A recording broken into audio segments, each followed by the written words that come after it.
반갑습니다, 여러분. 이를테는 시간, 오늘은 마태복음 22장입니다. 우리는 가끔 흥행에 성공한 드라마나 영화의 뒷이야기를 듣다가 원래 그 영화의 주인공은 현재 그 사람이 아니었었는데 처음 사람이 이런저런 사정으로 말미암아 할 수 없게 되었을 때 그 다음으로 캐스팅된 사람이 대타로 그 역할을 잘 감당하여서 큰 흥행을 이루고 인기를 얻었다는 이야기를 들을 때가 있습니다.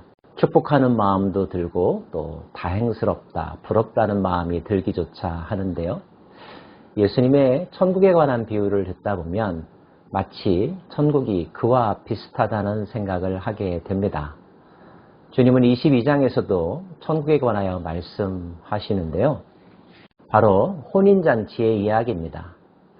아들을 위한 혼인잔치가 준비되었습니다. 많은 사람들을 초청했죠.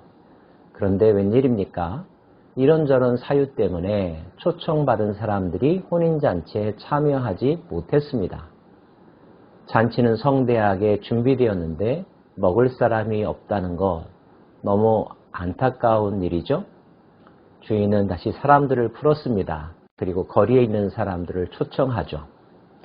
이에 종들에게 이르되 혼인잔치는 준비되었으나 청한 사람들은 합당하지 아니하니 내 거리 길에 가서 사람을 만나는 대로 혼인잔치에 청하여 오라 한데 종들이 길에 나가 악한 자나 선한 자나 만나는 대로 모두 데리고 오니 혼인잔치에 손님들이 가득한지라. 아무 사연도 모르는 사람들은 정말 뜻밖의 행운이 굴러 들어온 것이죠. 엄청난 잔치, 먹을 것이 많은 자리에 참여할 수 있었으니까요. 천국은 그와 같은 것이라는 거죠. 그런데 그것이 다는 아니었습니다. 임금이 손님들을 보러 들어올새 거기서 예복을 입지 않은 한 사람을 보고 이르되 친구여 어찌하여 예복을 입지 않고 여기 들어왔느냐 하니 그가 아무 말도 못하거늘 임금이 사환들에게 말하되 그 손발을 묶어 바깥 어두운 데에 내던지라. 거기서 슬피 울며 이를 갈게 되리라 하니라. 청함을 받은 자는 많되 택함을 입은 자는 적으니라. 기회가 그들에게 주어졌죠. 하지만 누가 그 잔치의 끝까지 주빈으로 대접받으면서 참여할 수 있었을까요? 예복을 갖추어 입은 사람이었습니다. 예복을 갖추어 입지 못한 사람은 중간에 쫓겨나는 불행을 겪게 되는군요. 그렇습니다. 천국이 모든 사람들을 위하여 열려 있었지만 어떤 사람들은 개인적인 이유로 또 무지하여서 천국의 가치를 그들의 것으로 만들지 못했습니다. 기회가 다른 사람에게 주어졌죠. 그러나 기회가 주어졌다는 것이지 아무나 들어온다는 것은 또한 아닙니다. 그 천국 잔치의 소중함을 알고 그 기회가 자신에게 주어졌다는 것에 대해서 감사하는 마음을 가진 자, 그들이 바로 예복을 갖추어 입은 자라고 말할 수 있겠죠? 여러분, 하나님의 은혜는 모든 사람을 향하여 열려 있습니다. 그러나 아무나 그것을 누릴 수 있는 것은 아니라는 것. 그 은혜에 합당한 마음을 갖는 것이 얼마나 중요한지를 이 비유를 통하여서 깨달을 수 있기를 원합니다.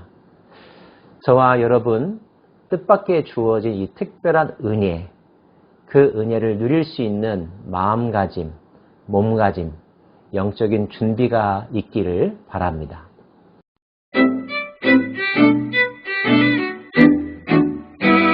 후반부에는 예수님을 찾아 시험하려고 하는 사람들과의 대표적인 논쟁 두 가지가 기록되어 있는데요. 이 내용을 알기 위해서는 먼저 예수님 당시에 유대교 안에 있었던 큰 두 그룹을 살펴보는 것이 필요합니다. 하나는 바리새파이고요. 또 하나는 사두개파입니다. 바리새파는 율법을 중시하는 사람들이었죠. 평민들이 주를 이루었습니다.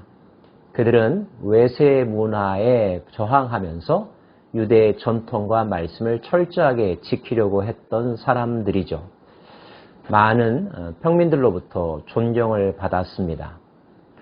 그들은 모세 오경과 구약의 전승들을 매우 중요하게 생각했습니다. 그리고 철저하게 율법을 지키려고 했죠. 또 하나의 그룹은 사두개파입니다. 이들은 주로 제사장 그룹에 속하는데요. 바리새파와는 추구하는 바가 많이 달랐습니다. 그들은 헬라 문화와 로마 정부에 대하여 개방적인 태도를 가지고 있었고요. 심지어 친로마적인 성향도 가지고 있었습니다. 그들은 모세 오경만을 절대적으로 중요하게 여겼고요. 대신에 부활이나 천사, 영적인 세계에 대해서는 부정하는 입장을 가지고 있었습니다. 이 두 그룹이 당대 유대교를 이끌고 갔던 지도자 그룹들이었습니다. 그리고 그들에게 예수님은 공동의 적이기도 했고요. 자, 먼저 바리새인들이 예수님에게 묻는 질문이 있습니다. 당신의 생각에는 어떠한지 우리에게 이르소서. 가이사에게 세금을 바치는 것이 옳으니까 옳지 아니하나이까 하니.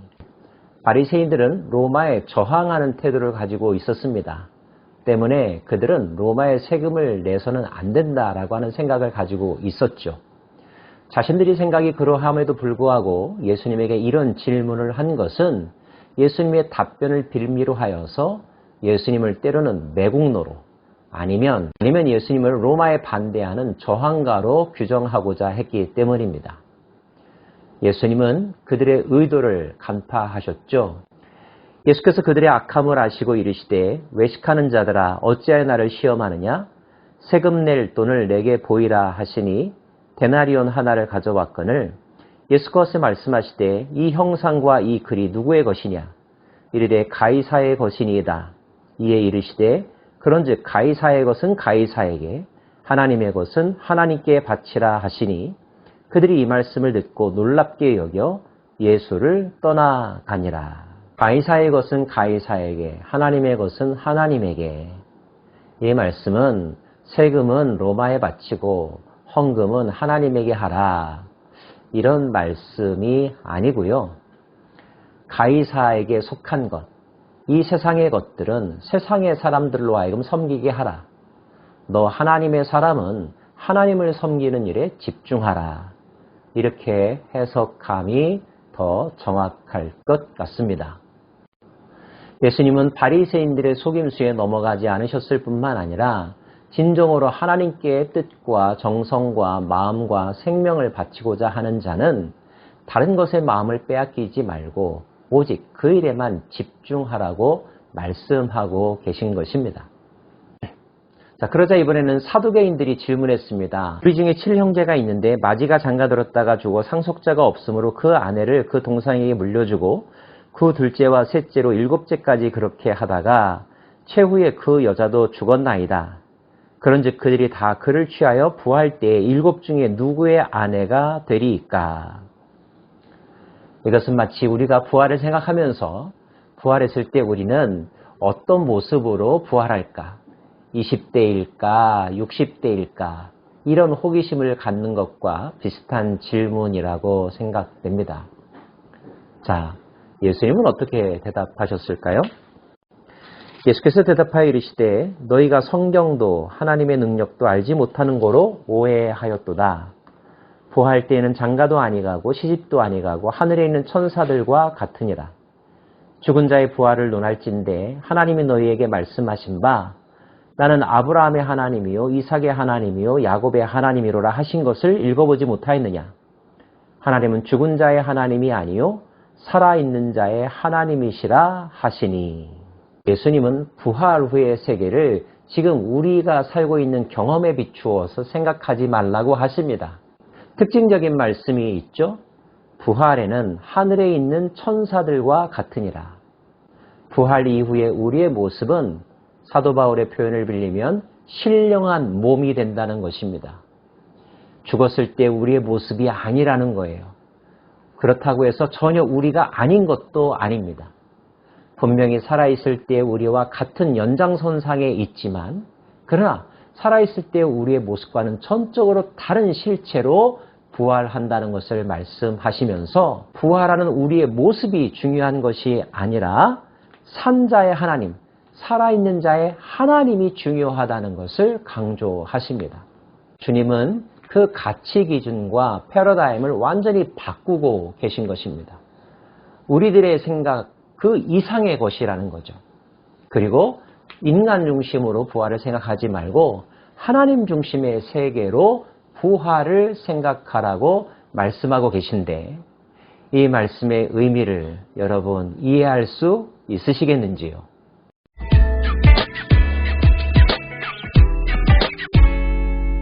이어서 주님은 바리새인들, 사두개인들 모두에게 주시는 진리의 말씀을 선포하십니다. 예수께서 이르시되 내 마음을 다하고 목숨을 다하고 뜻을 다하여 주 너의 하나님을 사랑하라 하셨으니 이것이 크고 첫째 되는 계명이요 둘째도 그와 같으니 내 이웃을 내 자신과 같이 사랑하라 하셨으니 이 두 계명이 온 율법과 선지자의 강령이니라. 어느 계명이 크냐라고 묻는 율법학자의 질문에 대하여 주님은 모세오경 모든 율법을 두 문장으로 요약하고 계십니다. 하나님을 사랑하고 내 이웃을 내 몸과 같이 사랑하라고요. 핵심 단어는 사랑이죠. 사랑이 율법의 완성이라는 것입니다. 그리고 우리가 사랑해야 될 대상도 중요한데 우선은 하나님을 사랑하라고 그리고 내 이웃을 내 몸과 같이 사랑하라고 말씀하셨습니다. 그 사랑의 원리 가운데서 우리는 각 시대, 각 상황, 각각의 상대에 맞게 말씀을 어떻게 적용하고 그 뜻을 이룰지에 대하여 지혜를 얻게 될 것이고 지혜대로 행동할 수 있게 되는 것이죠. 사랑하는 여러분, 천국의 비유나 바리새인, 사두개인들과의 논쟁 그리고 큰 계명에 관한 말씀을 통하여서 공통점을 발견할 수가 있습니다. 그것은 이제까지 천국을 말씀하시면서 반복되어 나온 주제인데요. 나 중심, 인간 중심, 내 생각 중심에서 하나님 중심, 하나님 나라 법칙의 중심으로 우리의 사고의 틀이 바뀌지 아니하면 천국도 천국이 아니요, 부활도 부활이 아니라는 것입니다. 우리는 우리의 생각의 답을 찾기보다 하나님이 주신 말씀의 뜻을 그리고 그 계시의 의미를 깨닫게 되는데 집중할 수 있기를 원합니다. 그리고 그 깨달음을 성령께서 주시고 예수님께서 말씀하셨다는 사실에 주목하면서 그 말씀의 의미를 되새김질하고 마음에 새겨 살아가는 우리 모두가 되기를 원합니다. 기도하겠습니다.